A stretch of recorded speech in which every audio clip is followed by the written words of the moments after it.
Authorities have said the search area for Flight 370 in the Indian Ocean has narrowed significantly after new acoustic pings were discovered. Well, this new development and many others has meant it's been an emotional roller coaster for family members and loved ones of passengers on board.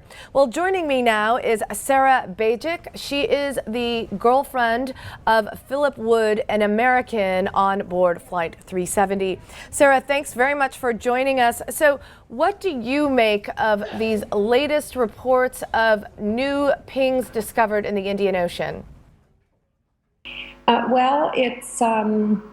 It puts us right back into the roller coaster that we were in for the first week of, wanting to be hopeful that there's actually another outcome than the plane being under the water, but perhaps needing to be realistic. If they really do believe that this is the black box, then we all need to be prepared to accept that it's over and go into a grieving cycle. I think at this point, just having an answer will do a lot for the families. We're just exhausted. Yes, and I can imagine that it's certainly an extraordinary circumstance. But I mean, at this point in time, do you believe that the plane could, in fact, be still intact and could have been hijacked? Well, until they have a bulk of the plane with most of the bodies found and a black box intact, I will continue to believe that that's a choice, because we still have not seen any kind of wreckage. We still have no proof that the flight is underwater. So pings alone don't prove anything. They're just indicators that there's something down there making noise.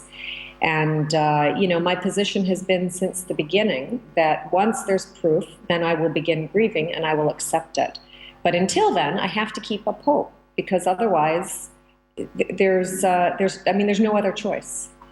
Okay, and you've started the Facebook page, which we're looking at right now, entitled Finding Philip Wood. We've seen a lot of the family members and loved ones of passengers really organize their own groups, from the Malaysians to the Chinese, to start their own type of inquiry and looking for answers. At this point, what answers do you need from authorities, and are you getting them? Well, the actions by the families are actually more coordinated than you might think. We have all joined together in terms of central conversations. So the Malaysian families, I and a number of the other Western families, as well as the Chinese families, are all talking on almost a daily basis. And we have created an offline group. It's a private group. No one else can see it but members, where we do communicate also on Facebook with each other for sharing of information and organizing ourselves into a group with a little bit more power to push authorities to find the real answers here.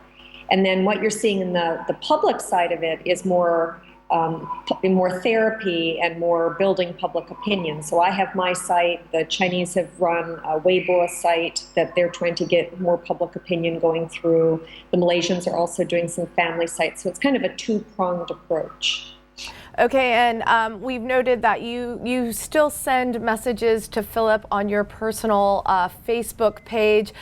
We can imagine that this time has been very trying and incredibly exhausting and heartbreaking for you. What is your everyday life like these days? Have you dedicated every moment to this search? Well, the time I used to spend hanging out with Philip is time I now dedicate to doing media and researching and communicating with him. So, for 2.5 years, we've been in near constant communication. It's seldom more than, a half a day at a time that will go by without us talking or emailing, at least, even if we're not physically at the same place. But, I still have to do that. It's a part of our relationship to communicate. And even though it's only one way right now, it's something I'm compelled to do. I only actually post a small portion of what I write to him. Okay, thanks very much, Sarah Bajc. And of course, our hearts and good wishes go out to you.